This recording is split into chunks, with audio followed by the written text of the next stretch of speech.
With the help of Hashem, we are learning Beitzah, Daf, Chav, Dalid. We will begin on Daf Chav Gimel Amud Beis from the second halacha in the Mishnah that we began in the last year. We'll quickly repeat the first opening line, and that is that one may not trap. The Mishnah's example is fish on Yom Tif. And we're going to continue to learn Kishitas Rashi, because any malacha, even if it is food related, is only allowed to be done if doing it prior to Yom Tov would have given you a less qualitative result. Trapping, we're speaking here about fish. The example of the Mishnah is speaking about fish. If you trap fish prior to Yom Tov, as long as you don't take it out of the water, the fish will remain very fresh. Remove it out of the water on Yom Tov and prepare it. But the act of trapping itself could have been done prior to Yom Tov. There's no upside waiting until Yom Tov. Shchita, for example, if you shecht an animal prior to Yom Tov, then on Yom Tov the meat will be less fresh. That's why you are allowed to shecht. Trapping, you're not allowed to do on Yom Tov. Now we're going to learn dinim regarding feeding the animals on Yom Tov. And the main bulk of the beginning of today's share will be, how do you define an animal that's already trapped? Because once an animal is already trapped, then you can remove it from the net on Yom Tov because it was already trapped before Yom Tov. But it's not so simple, as we'll see that there are many times that you can trap something, but the animal, to get it, you still have to make an effort to get it. Either you have to run after it, or you need to use a device to get it. So we're going to learn a lot more about how to define something that's considered already trapped, and then you will be allowed to remove it on Yom Tov, versus what would be considered something that, even though it might be a little bit trapped, but it's not fully trapped, and therefore you will not be allowed to remove it from that device, from that area on Yom Tov itself. And that's going to lead us into a phenomenal topic. And that's called, listen to the words, my friends, Safek Muchan. So if you remember, Muktzah and Muchan are the two opposite sides of the coin. Muchan is what you need to do to be allowed to use something on Shabbos and on Yom Tov. You have to prepare it for Shabbos and Yom Tov use. Muktzah means that it was not Muchan. If you also remembered, it's not that negay, but just to have a general overview, that Rabbi Yehuda has a much broader, more stringent application of Muktzah. Rab Shimon has a much more limited and therefore much more lenient application of Muktzah. Even Rab Shimon, who's more lenient when it comes to Muktzah, will hold that if there's something that is only Safek Muchan is also Muktzah, our topic. No, it's what happens if I set out a trap, and I don't know for sure when the animal got trapped in my trap. I don't know. If it was trapped in this net prior to Yom Tov, as we'll define trapped, then I will be allowed to remove it on Yom Tov to shecht it, to eat it. If it was only trapped on Yom Tov, then I can't remove it to eat it. What happens if I don't know? I don't know. And what type of proof do you need to have that the animal is trapped? Do you need to see the trapped animal? It's phenomenal. Many of these traps, you know, when it comes to trapping wild animals, you want to trap a deer. So across the expanse of a large area, you would set out nets. And when an animal gets trapped, what happens is the whole net collapses. So if you see the collapsed net before Yom Tov, you didn't see the animal stuck in it, but you saw the rope on this side that it collapsed. That's circumstantial evidence that there is an animal in there. Is that enough of evidence that the animal was trapped before Yom Tov or not? Another interesting topic. Okay, and that is going to lead us into Goyim doing things for us on Yom Tov, how this relates to Muktzah. We're going to have an application of the concept of B'chdei Sheyasu or B'chdei Sheyasu, that if something was done for me in a prohibited way on Yom Tov, it's not that is something that I may never benefit from, but in many instances I will be told that I need to wait the amount of time that it would take me to do it on the weekday. I have to wait that amount of time to benefit from it once Yom Tov left, because if I'll benefit it immediately Matzah Yom Tov, I'm still deriving benefit from that which was done for me on Yom Tov in the case when it was not done. And that's going to lead us into the topic of people bringing to you a parcel or an item or a gift from beyond the tchum, even though there was no muktzah issue involved, but there was a transportation beyond the tchum made for you. whether you cannot benefit from it. But we're going to learn a concept that if only tchumen derabanan were violated, then only the Jew for whom the gift was brought will need to wait, won't be able to use it, but other Yidden will be allowed. And a lot more. This is going to be a very happening daf. Let's start again on daf Chav Gimel Amud Beis. Let's quickly read the first line of the Mishnah. Rule number one, the whole Pedic is named after this rule. Ein Sodom Dagim Mir Habe Barim B'Yamtiv. You may not take fish out of their ponds. By the way, a pond is not out there in the wild. So it's not like your mom is trapping it from God's beautiful world. Doesn't matter. Even while it's in the pond, it's considered untrapped, and that will be a big part of today's daf. Why? And the picture is very clear because you still need an instrument to take it out of the pond. You have to trap it from the pond. Another din. Now we have to read Rashi for that. Rashi is 8 lines before the bottom of the It says Rashi, you can't feed a fish in a pond on Yom Tiv. No, whoa, 1 second. Says Rashi, remember we learned the machlokes lochem v'loy leklavim, lochem v'loy lekuti. Who is the lochem excluding? Only food-related malachas can be done for you and not for... So first of all, there's a machlokes whether you can do food-related malachas to animals or not. So Rashi is saying that the chiddush of this line of the Mishnah is that even according to the opinion that holds that you are allowed to do malachas to feed animals, the lochem does not exclude animals. Now, what malacha are you doing by feeding animals? Rashi is not even addressing. We'll get to that in a moment. But there is some problem here with the malacha. And now, if you are not allowed to violate malachas for your animals, then of course you can't violate the malacha. Even according to the opinions that hold that normally you could break Yom Tiv, you can do something that's otherwise known as a malacha to feed your animals. That's only if the animals will not have food if you will not feed them. But fish, even if you don't have to feed them. We're speaking about not a fake American pond. We're speaking about a natural pond.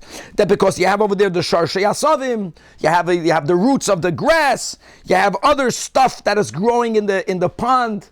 Fish, in the pond. So since they don't need your food, you can't feed them on Yom Tiv. Now, what's the malacha? That's the big topic, and Rashi doesn't even address it. So, I think today's daf is small. We have a little bit more time than usual. I'm going to the Maharam that's under the Marsha, and he holds, this is very important in halacha. So he writes like this, for one of the opinions, that the throwing food inside the pond, he's saying that there are ponds that have the status of a karmelis, and you're standing in the Rishus HaYachid. Ha! So I have a melacha shemoitzi mirishus l'rishus.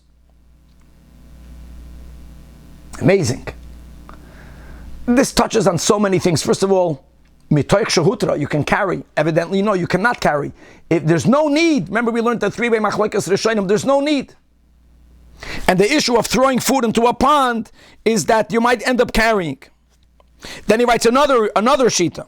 The other shita is that you can't put mezainis because you might trap them.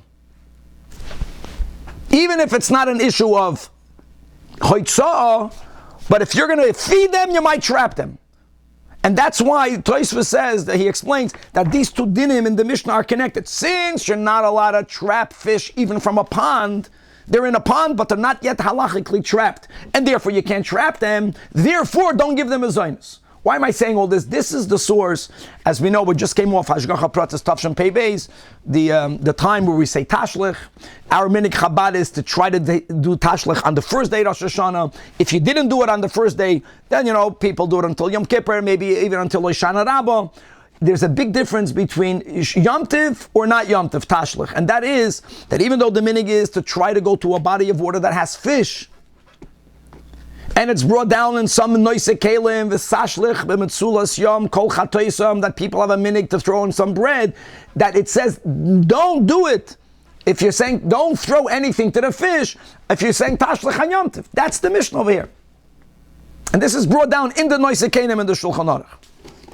Okay, now, next. Aval, however, zok the Mishnah, tzadin chayiv oif ben habibarin, if you have enclosures, and in the enclosure there is a non-domesticated animal like a deer, or there is a bird, here you are allowed to take them out. Why? We'll see in the Gemara. Because they are viewed to be already trapped. They are in an enclosure, they're already trapped. And the noisten, the name is Zionist, the Toisvus, it's beautiful. In other words, you can feed them, because what are you afraid? You're going to trap them? If you take them, it's not called trapping, they were trapped already. According to Rashi, why you can give them a Zionist. So look inside the second to last line, very important. What Rashi's issue is whether you can violate a malacha. Now, what would be the malacha? Let's go with the maram. You might do hoitzah during the winter. And also wherever they are in a location where there isn't natural food, even according to the opinion, says Rashi, that you are allowed to violate malachas for animals. That's only if they need your food. That's the key. By human beings, we don't say that. If a person has food already enough to live, we don't say, Du Hashem genug essen, you can't make more food on Yontif. We never say that. That's the chiddush. For animals, even if you are allowed to break the rules, food related, for animals, it's only if they don't have. And that's the point of the Mishnah, that fish in the pond generally have natural food. These types of animals, chayiv oif, in a bibad, in an enclosure, they don't have natural food, so you can feed them. And Rashbag Oimer, the last line, loy kol habibar and shavan. I don't like this word beibar. It's in an enclosure, it's in a pond. It's too broad, because some enclosures will halachically tell you that whatever is in there is trapped. Other enclosures will say, even though it's in an enclosure, it's not trapped. And this is the klal. Kol hamechusar tzeida. If something still lacks trapping, it's already in an enclosure, but it still lacks trapping. The Gemara is going to further define that. Then it's asur. It's only if she'ena mechusar tzeida, then it's already considered trapped, and then it's mutter, what? To remove it on Yom Tiv. Beautiful. And now let's go. The big safaris, they're in a big enclosure, but you still... That's a great example. That's exactly the perfect. Bidiyuk. The only thing is that Rashbag introduces a concept, and the Gemara is going to further define it. And the way the Gemara does it, kedarkoi, is by pointing out question answer. There's a contradiction between our Mishnah and a Beitzah. It says in a Beitzah, if you have an enclosure in which there's already a chaya or an oif, even though there are animals in there, ein sudden mehem b'yamtiv. And the ein noisen l'fnei mezoynes. Mamish astira against our Mishnah. The Mishnah wrote the opposite. The Mishnah writes that sudden chayva oifen abibaden. The Mishnah writes you give them a zoynes, and here it's punkt fakert. So kasha chaya kasha oifas oifas.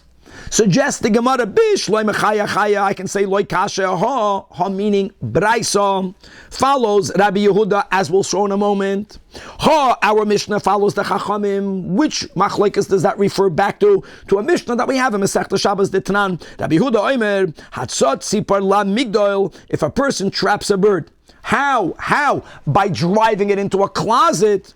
Ooh, that's a chayev. Or it's likewise, if you drive a tzvi. A migdal means a closet. If you drive the deer into the house, then you're chayiv. End of quote. Now let's go. Says the Gemara. Labayis hu d'machayiv. In other words, the Mishnah is saying, just like the bird. If the bird is in the house, it's not yet trapped. So when did you trap it? If you put it into a closet. A deer, if it's in a house, relatively smaller than an enclosure, that implies that Rabbi Yehuda holds that libei bottom loy. Now, why? We'll see in a moment. Okay.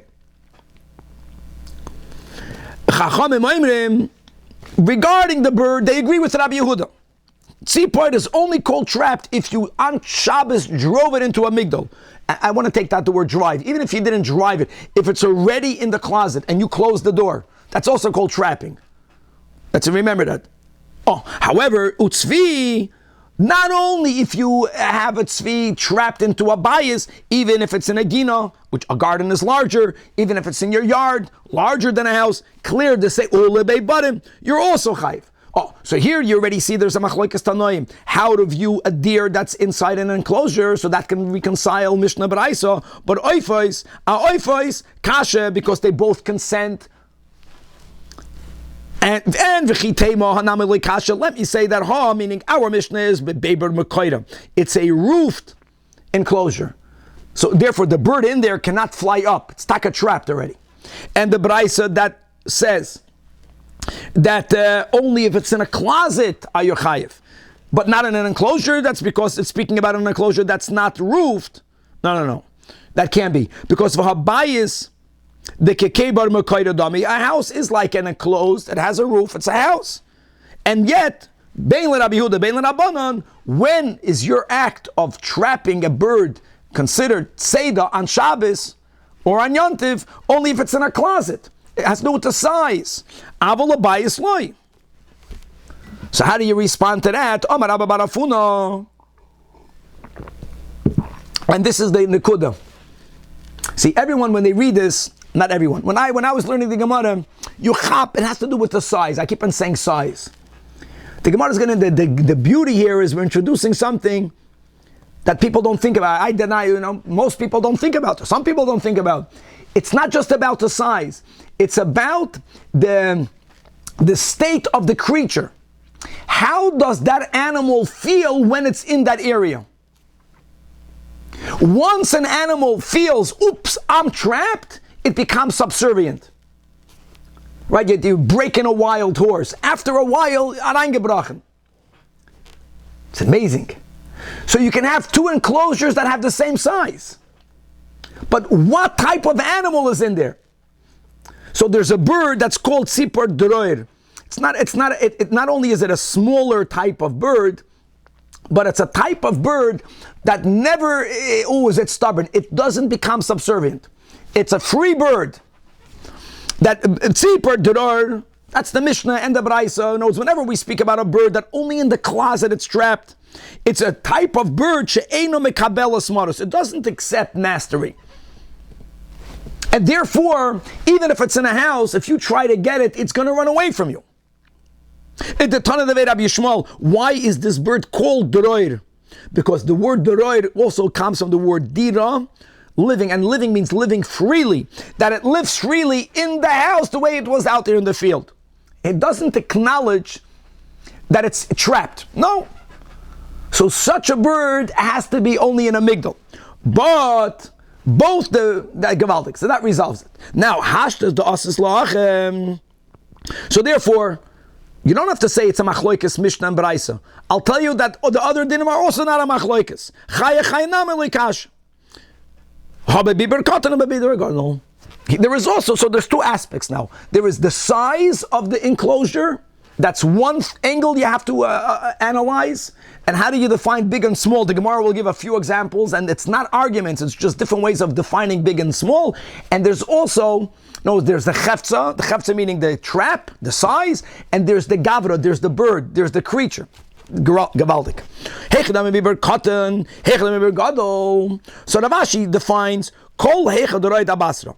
If the animal is in a location that if you want to chase after it, all you need to do is one lunge, one chop. That's called small. Umatila b'chat shichia or shechia, however you read the word. If you only need to do one jump and you get it, that's called a biber cotton. And what's called a biber gadol? Anything else, if you have to take more than one jump, it's called a biber gadol.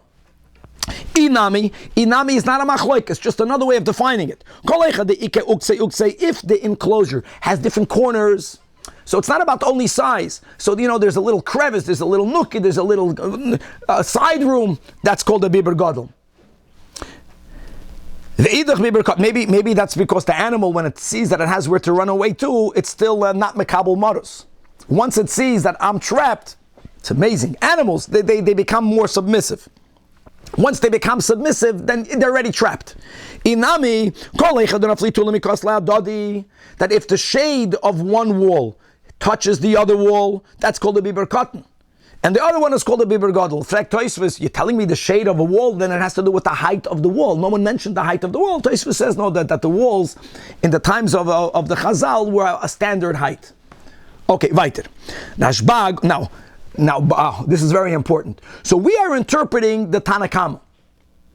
So normally when you have Rashbag says something in the Mishnah, he's coming to argue. But here it's not so clear. Is the Rashbag arguing with the Tanakh, or is the Rashbag clarifying the Tanakh? So Rashbag, not all enclosures are the same. And we just show that even according to the Tanakh, for us not to have a contradiction between here and between a Beitzah, we have to explain. It has to do with the size. It has to do with the type of animal.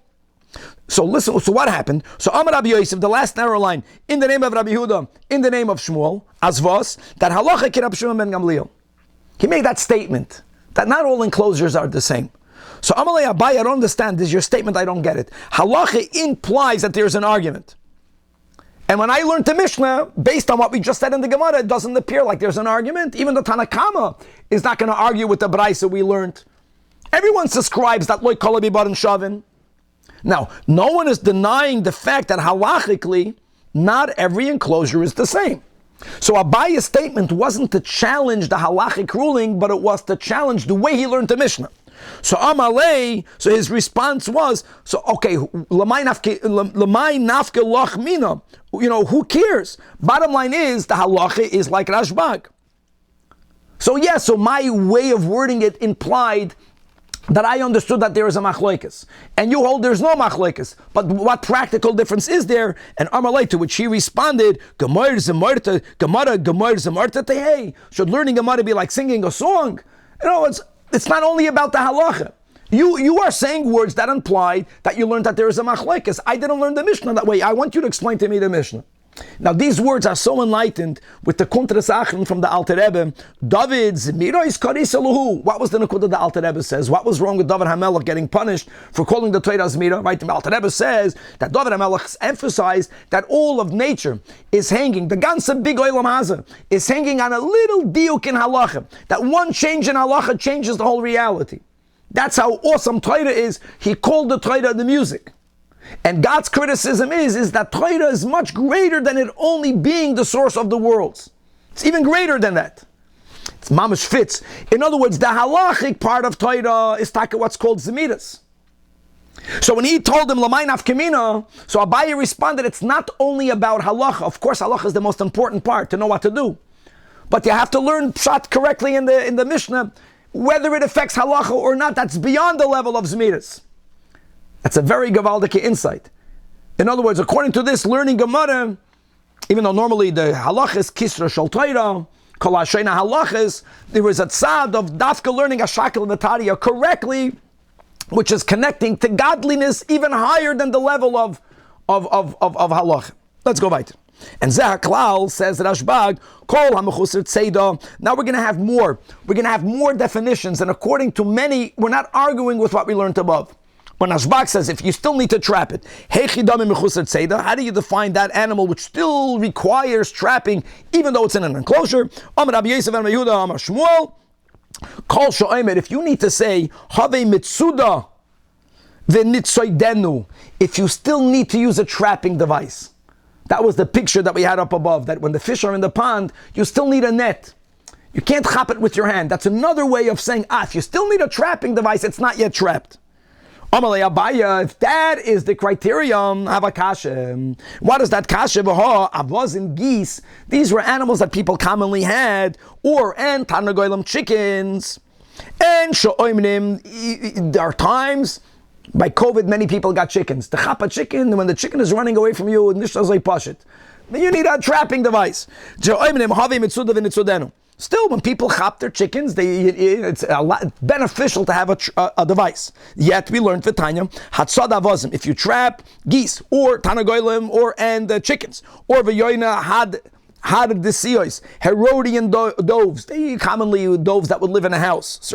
You're putted. You're putted because it's not called trapping. Why not? If the criterion is something that you still need a device to chop, so that should be considered bona fide trapping. Trapping is a isur chayiv chatos.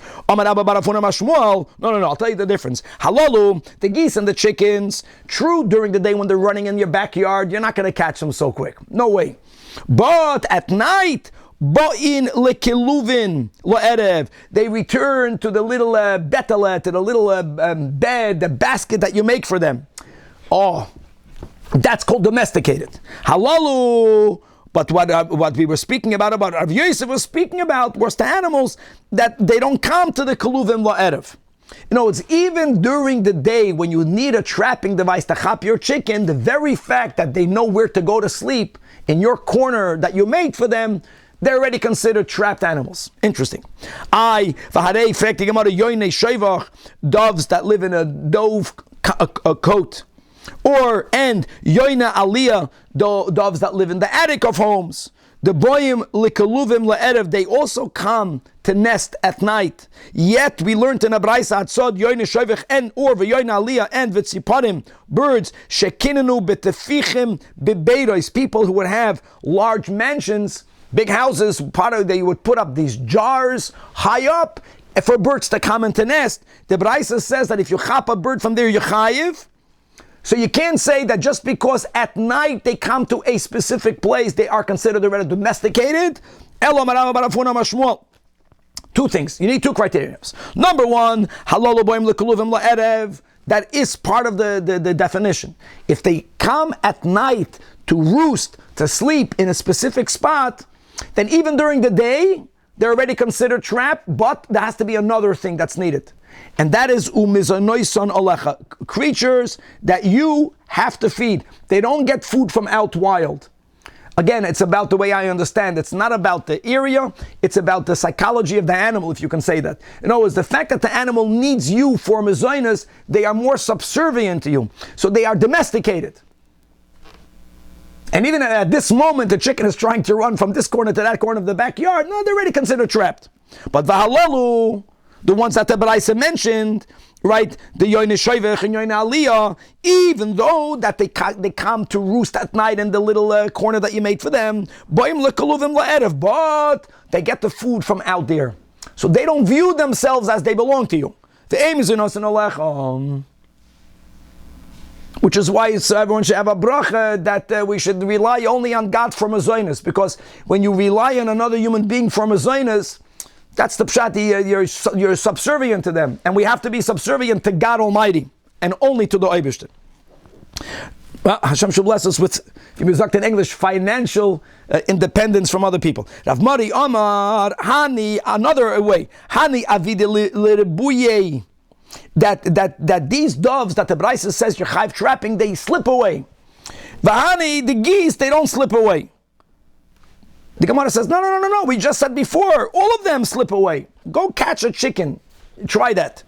So the Gemara says, no, while they are in their coop, they don't slip away. While the chicken at night is in the coop, it's going to be bottled to you. For kaparas, when the chicken is over there in the basket and you take it out there, it's not going to run away that much. It's already stuck. But the other one, l'kruvim karmina, that in these yoinas that the Beitzah says you're chai for trapping, is that even when they are in their coop, you still cannot chop them so easy. So it's how they behave when you take them even from their coop that will make the difference whether they are already considered trapped or whether they're not yet considered trapped. Now the Mishnah begins like this. Once we take the principles of the above, so we established that you're not allowed to trap on Yom Tiv, there's another topic here, very related but a different topic. Muktzeh, muchan.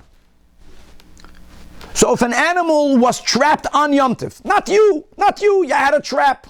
You put nets, and the animal went into the trap on Yom Tiv.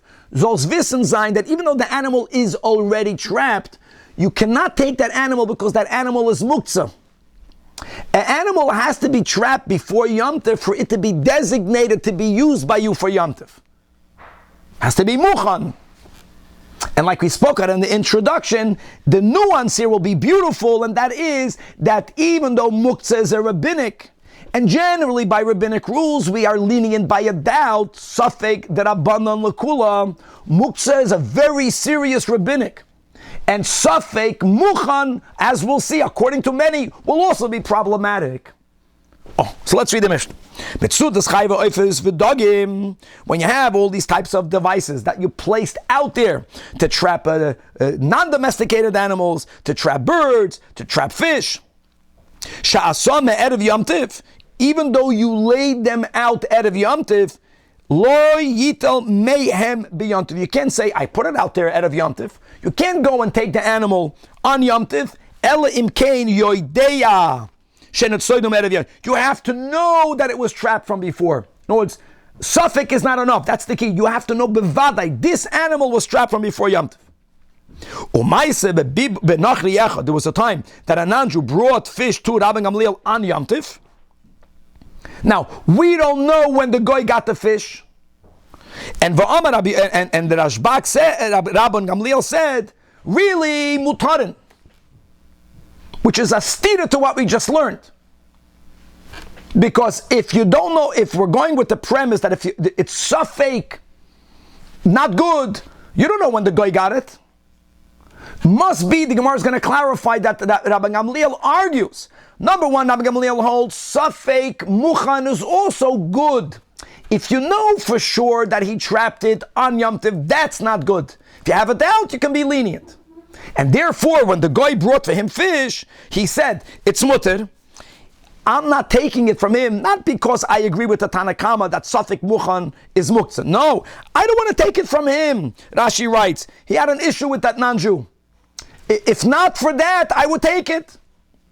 You know, it's as we just spoke out, the way the Gemara clarifies the Mishnah. Like the Gemara asks, Maisel Lister? No, it's according to the Tanakama, you won't be allowed to take the fish, not because it's coming from a non-Jew, because you don't know when the guy trapped it. Could be he trapped it on Yom Tov, so it's muktzah. You don't know, Safek Muchan. So Chasure Mechsere V'Achikitani. Safek Muchan Asur. This is basically the sheet of the Tanakama. You have to know that the animal was already trapped from before. However, the Rabban Gamliel is lenient. He holds Safek Muchan is okay. Ma'asen Nami Benachri Echad. That when he brought fish to Rabban Gamliel on Yom Tov, and Rabban Gamliel, who did not accept it, didn't want people to misconstrue his not receiving it because he changed his position and he agrees with the Chachamim. No, he holds Safek Muchan is good. Mutaranein, I'm not taking it because it's a personal thing. However, now that we have it, Samachlekas Tanoim, Amar Rav Yehuda Mar Shmuel, Ein halacha k'Rabban Gamliel. Safek Muchan is prohibited. Now, other people quote Rav Yehuda Amar Shmuel, not opining. It's going to be the same halacha, but they didn't say it regarding our Mishnah, but they said it regarding the following Beitzah. And there we find another Machlokes Tanoim, the same. Safek Muchan, Rabban Gamliel, like we learned here, the Chasure Mechsere holds that it's mutter. In the Beitzah, it's not the general Tanakama, we don't know who the author is, and it might be a Das Rabbim, it's a Das Yachad Rabbi Yeshua is Oyser. So here comes along Rabbi Shmuel, and he says, that halacha k'Rabbi Yeshua. Same halacha k'Rabbi Yeshua. The statement of Shmuel, this psak din, on another din, all connected. The Tanya, Daf Chav Dalid, Amid Beis, Shoichatin min hanigoren b'Yom Tov. You are allowed to shecht animals that are in irrigation ditches, taiches Rashi. So when people had irrigation ditches, they were filled with water. Animals would congregate in those ditches, and the vart is that the animals that are on these ditches, we know were there before. You saw those animals. Traps is much harder to know because traps were spread out in large areas. Rashasais is one type of trap. It's called nets. Then you have michmoiros, another type of trap. The Tanakama says you can't shecht animals. Why not? Because you don't know for sure if the animal was already trapped there from before Yom Tov. That's the same nekuda. Maybe it was, maybe it wasn't. Muktzah, be lenient. No, we're not. Safek Muchan Asur. Rab Shimon ben Elazar Omer. Now we have another Tana. He says that Ba umatza'an milkul kala me'erev Yom Tov. He also subscribes to Safek Muchan Asur. But he says the following: if you have circumstantial evidence that the animal was already trapped there from before Yom Tov, not that you saw the animal in the net, not that you saw the animal in the trap, but you saw that the nets were dislodged, they were mukulko, like we mentioned. Now, is that 100% proof? No. Because an animal can jump onto the net and it can escape, then maybe another animal got trapped in there. But no, you can argue that if the net was dislodged from before Yom Tov, you can't see the other end of it. Then you can presume that what you find on Yom Tov is this animal. Biyadua. Biyadua means halachically biyadua. Shema erev Yom Tov Natzeidu Mutarim. But bo Mitzarim we call him bi Yom Tov. What he really means to say is, if you check the nets before Yom Tov and they were intact, they were not collapsed yet, they were not schlepped out yet. That's the pshat. They only were mekukal on Yom Tov. You know it wasn't before. Then biyadua shebe Yom Tov Nitzeidu, and therefore asurin. And now classical, the Gemara is being medayik that from the inference from one clause and the other clause we have a clear stira. Hagufa kasha. Amnat bo umatzon mikol kolama erev Yom Tov. Then biyodua shema erev Yom Tov nitzaydu. In other words, Gemara is saying, what is the first clause telling you? That you need to know. You need to know. Kama de bo umatzon mikol kolam. Meaning, if you only have a doubt, not enough. Still going to be yasser. Ema seifo. The Sefer implies the opposite. That if you find the traps milkulkul only on Yom Tov, that means you checked it out of Yom Tov and it was intact. It means you know that it was not trapped before Yom Tov. Since biyodua shebe Yom Tov nitzaydu, then it's aser. So that the opposite. Taima the bom kolam, which implies l'chora that if it's only a doubt, maybe me'erev Yom Tov nitzaydu, then we're going to say it's mutter. So which one is it? It says the Gemara Amar that this entire Beitzah is going to follow like our Mishnah, like Rabbi Yeshua. No, Safek Muchen is Aser. And the beginning is Dafka. Even though the Tanach of the Beitzah on top of the Amid doesn't even subscribe to this. Not only is Safek Muchen Aser, circumstantial evidence is not enough. At kedei kach. Here, Rab Shimon ben Elazar is more lenient. Since the nets were dislodged, you can already halachically say, "Biyadua shem erev Yom Tov nitzaydu umatarim." And what the Beitzah is telling you, the nakuda is, if it's only a doubt, it's asur. A doubt is just as bad as it nasa can be that you know it was trapped on Yom Tov and it's asur. And on this, that's the last version. Halacha ki Rab Shimon ben Elazar. See, the third version. It's all that we don't paskin like Rabban Gamliel, right? It's all that we don't paskin that Safek Muchen is okay, but at least in the third version we're adding a nuance that at least circumstantial evidence is good enough when it comes to trapping. Okay, let's go weiter. The Amar Mutar and Haim, that was the case that they brought a gift. A non-Jew brought Rabban Gamliel a fish, a gift on Yom Tov, and he didn't accept it, but he wanted people to know he's not accepting it because the Safek Muchen is good. I don't want to take a gift from him. Now, what would be the issue? So I keep on saying muksa. If you remember, when we began, even just Beitzah at the beginning, we spoke about the first machloikas between Beis Shammai and Beis Hillel, and they spoke about eating. Remember, Beitzah shenolda tei achel, right? So we asked, what tei achel? It should be muksa, metaltal. Can you handle it? So we spoke out, and just to repeat it again, that there are certain items that even if you will be lenient regarding moving it, you won't be allowed to eat it. So when we are being lenient according to Rabban Gamliel, Safek Muchan is okay. Does it mean Rav says only mutarim lekabel? Very important. Means even according to Rabban Gamliel, it's not kosher enough for you to eat. That's an interesting thing. Because there's a doubt. You can handle it, but you can't eat it. Levi says, no, other ahead, other ahin. Rabbi Gamliel holds Safek Muchen. We can say that no, that it was trapped before. It's not muksa. So if it's not muksa, you can even eat it. Says the Gemara Amar Rav, when he heard Levi saying that, like he's not even going to debate with him. Says Rav, lo oilam al yimna adam atzma mebeis hamedrash afilu shuachas. Don't be absent even for one moment. You know why? Because who did Levi and I learn this halacha from? We both heard this from Rebbe. And you know what? He missed one shiur. And Rebbe said what I'm saying. We were together in the cheder, in the yeshiva, ki amra laha shmaitza, when Rebbe was teaching this halacha regarding Safek Muchen, when he was speaking the Shita of Rabban Gamliel, when he clarified the Mishnah is Chsurim Echsera. However, Be'urta, when he taught it initially, which was a shiur at night, I know that Rebbe said Mutarim Ba'achila. That's where Levi got it from.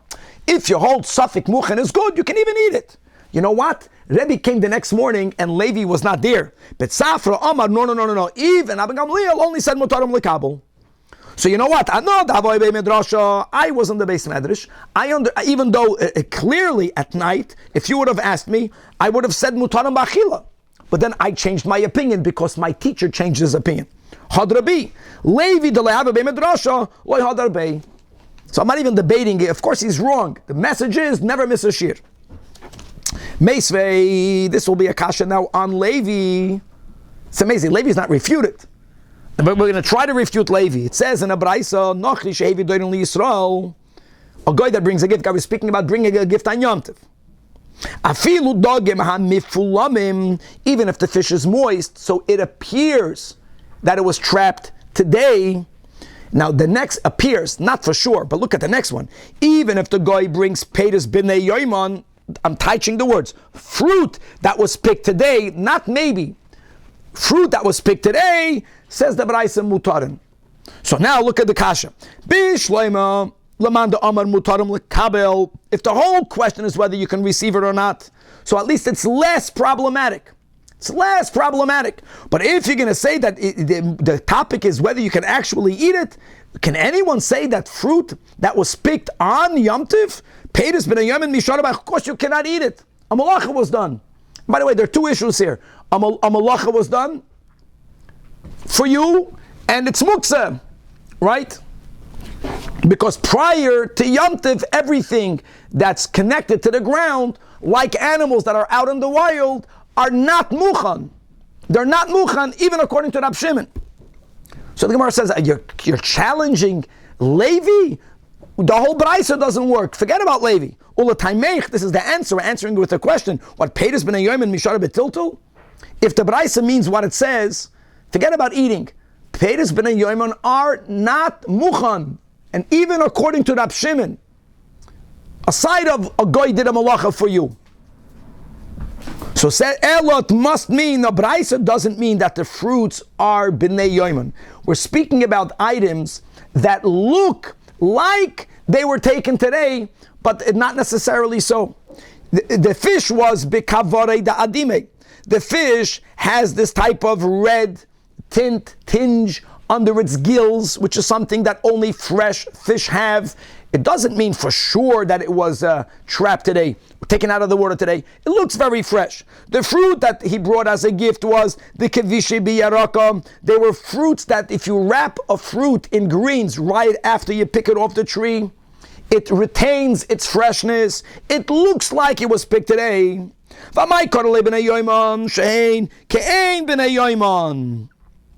And therefore, fakert, we know that what? We know that these items were not picked today. And still, what did happen over here? What does the Beitzah say? The Beitzah says that, that's why they are mutarin. Now let's read inside Rashi. Let's read inside Rashi the 5 lines before the end of the narrow lines. It says Rashi, Vahani Vadai, Fakir, the Beitzah is not speaking about anything that was done today. It was done from before. Vadai muchanino. Denikarim Sheme'erev Yom Tovim. V'ashmeinon da'af al gav the damu libnei yoimon loy chashina lamaras ayin. That's the issue. That was the word. It's only a maras ayin issue, and we don't say maras ayin, thank God, on everything. We actually only say it wherever Chazal said it, and that's the issue over here. Okay. Let's go weiter. Says the Gemara, Amar Rav Papa, now that you mentioned Goyim bringing gifts to a Jew, so Hilcha said, Nachri shehevi doirin li Yisrael b'Yom Tov. If a Goy brings a gift to a Jew, im yesh mei oisa min b'mechubar. If that item could have been harvested today because you have this apple, there's apples on the trees. You don't know whether he did it or not, but he could have done it today.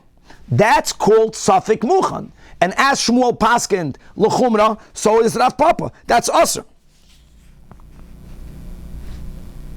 However, and not only, now here we're adding us a novelty, Ula Erev, so if we're saying, which we are, that if you know it was picked today, for sure it's a problem. Because of Muktzah.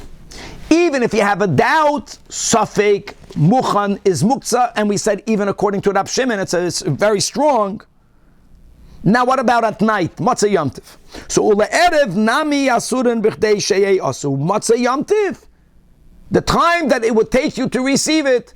So if the guy would have picked it Matzah Yom Tov, from him picking it for you getting it, let's say it will take an hour, you have to wait an hour Matzah Yom Tov. Because if you're going to consume it prior to that, you are benefiting from a malacha that a guy did for you. So now there's a side of the issue of muktzah is if a non-Jew did something for me on Shabbos or on Yom Tov, something that I was not allowed to do, I cannot benefit from it. And here, there's a very huge Rashi. You can find a lot about Rashi's history and Rashi's Rabbeim from this Rashi. Rashi says like this. Rashi's 4 lines under. Rashi insisted that what's the Bechdei Sheyasu?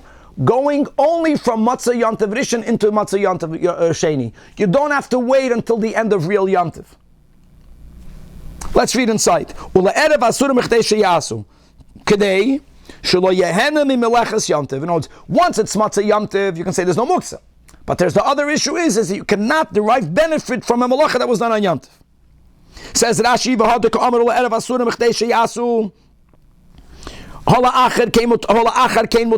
after that you could. Don't learn pshat. It means you have to wait until what we would call at the end of Yom Tov, at the end of the second night. If the gift was given to you on the first day of Yom Tov, here will be from the few lenient cases that you will be allowed, according to Rashi, after Bechdei Sheyasu, after the time that it would take for the guy to pick it and to bring it to you, to eat it in Yom Tov Sheni, the night of Yom Tov Sheni. Afilu la'erev rishon nami, afal gav de leil Yom Tov Sheni, humam temechdei sheyasu, and then it's going to be matan mimanavshech. We can say the same mimanavshech because if the first day Yom Tov was really Yom Tov, so then the second day Yom Tov is a weekday. Bechdei sheyasu, you have to wait bechdei sheyasu. If the first day of Yom Tov was really choil, not Yom Tov, so he didn't do it's not a malacha that was done. You don't even need the bechdei sheyasu. And he writes over here that I never heard it. I'm scooting down. I never merited to ask it from my teacher Rabbi Yaakov. And then he writes how many people argued with him. And then he writes, finally, I'm going now 4 lines before the bottom of the Rashi. Ubetshuvas Rabbeinu Gershom O'ir HaGoyla. That's Rashi's teacher's teacher. That I found, at least, that he backed me up. That you can have it in Yom Tov, in the second night of Yom Tov.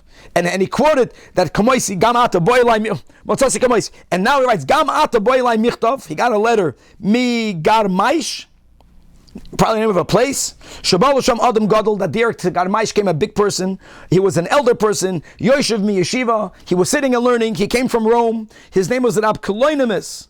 Look at how Rashi describes him. Ubaki Bachlal Hashas and Vahoida Kain. And he paskined like that, even though people argued with him. So that's the big topic here, that Rashi allows, as long as you wait the Bechdei Sheyasu, even in Yom Tov Sheni. Let's go back in the Gemara. However, Ve'im ein ba'osamin b'mechubar, so you know for sure that it was not picked on Yom Tov, because today there isn't this product. So there's no muktzah. The guy's halked up. There's no muktzah. It was picked before Yom Tov, so there was no melacha that was done for you on Yom Tov. But now the final topic of today, we are introducing something new. And that is, if something was beyond your tchum, there was no way it could have been brought for you. So even though it's not muktzah, even though there was no picking on Yom Tov, but you have to know from where did it come. And this relates to receiving mail on Shabbos and on Yom Tov. But if it came from toichat tchum, so even the transporting was not a problem. We're speaking about Yom Tov, we're allowed to carry. But you didn't violate the tchum, then it's mutter, daf chafei on the top, chutz l'tchum, then it's aser. 1 second, we're going to learn one more line. But v'habah b'shvil Yisrael zeh, but if something is brought chutz l'tchum, by a goy, for this Jew, even though this Jew for whom it was brought may not use it on Yom Tov, but muter li Yisrael acher, but another Yid can use it. Ooh, wow. So let's look inside the Rashi. So Rashi writes, I never got a reason that made sense to me. Because if the problem is muktzah, am I muter li Yisrael acher? If the problem is because shenase boy isur b'shviloi, which is transporting something beyond the tchum, If someone violated, if a goy violated the malacha, where else, asks Rashi, do we make this difference between whether it was done for you or for someone else? Im kein li Yisrael acher nami yasir. For example, the nachri shehidlik as haner b'Shabbos. If a guy lights a candle for you on Shabbos, we learn to Masechta Shabbos. If he lit it for himself, then a yid can derive benefit because he did it for himself. You will also have, doesn't matter. But if he lit it for a yid, Rashi writes, no Jew can benefit. V'lo yichilku beinu lechaveirei. So he shares his struggle, and then Rashi writes, "V'yesh shloimer." I'll tell you the difference. That by the case of, he quoted from Shabbos, a guy that lit a candle, that's a isur d'oraisa. There we're not machalek between one Jew and the other. But since we're only speaking about Tchumen, and Tchumen is only midrabanan le'achmer kulahai. Wow, that's Rashi Shita, and that leads us into the other topic, is Tchumen d'oraisa or d'rabanan. Guys, we learn Rambam. We should remember, the Rambam holds that the whole debate of Tchumen d'oraisa d'rabanan is only the 2 mil. But the 12 mil is midoraisa. So paskins the Rambam. The Ramban argues. It's very negei lamaisa. In other words, if we're going to learn, if we're going to take Rashi's approach, that we are allowed to be lenient if something was sent to you, another Jew can have benefit. And that's only that if that's based on the fact that Tchumen is midrabanan. If we're going to paskin like the Rambam, that beyond 12 mil, which is not that far, it's still going to be l'kula alma, a violation d'oraisa, then this will be like the candle. No Jew can derive benefit. Verstehst? Just to know that Ramban says that Tchumen, even 12 mil is midrabanan. Only Rabbi Akiva holds that it's d'oraisa, and we don't paskin like Rabbi Akiva. So Lamaisa, can you accept mail on Shabbos? You're not accepting anything. They're putting it in your mailbox. The question is, can you derive benefit from it?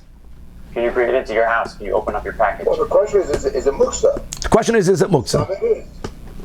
I'm not going to use the word muksa, but can you derive benefit? In other words, if it was picked on Shabbos and Yom Tiv, that's called muksa. If a malacha was done for you, it's not muksa. You can't derive benefit from it. And if the malacha that was done for you was tchum, then when the tchum is midrabanan, we differentiate, was it brought for you? Someone else can derive benefit. Very practical. I mean, the origins of... That's delivered by Amazon on Shabbos. You have to wait the shiyasu after Shabbos to open it? That's clearly what we're learning. If the violation of the... sure, a malacha was done for you. Yes. Since Danny's asking a practical question for all of us, yes. Can you elaborate on the Dafka that came Amazon package? What is Bichdei Shiyasu? Okay, when a malacha is being done for me on Shabbos or on Yom Tiv, so I mean it's complex, right? Sometimes I can never derive benefit from it, like by cooking. But generally the rule will be that not only may I not benefit from it on the holy day, but if that act, which is bringing the package to me, let's say it takes 2 hours, I have to wait 2 hours after Shabbos, after Yom Tov, before I can derive benefit. From the local fulfillment center, like how do we machshir this in practice? I'll say I don't know. I get the challenge. That's how do you define Bichdei Shiyasu? Huh? They're driving for a group of people on one package. There's like 100 packages in one van. Mm-hmm. So the Kevin is making a good point. No, it's a Roiv are goyim. You know, if you're going to say the only violation was walking it through a caramelis and putting it out on your front yard, then Bichdei Shiyasu would be like 20 seconds. Right, but if it's driving from wherever, wherever the... No, Yaakov is saying more. Maybe it's the airplane. But the question is, if most of the packages are being for goyim, it's like you can go on a ship on Yom Tiv and on Shabbos. The ship can go. Many malachas are being violated because most of the passengers are non-Jews, so it's being done for non-Jews.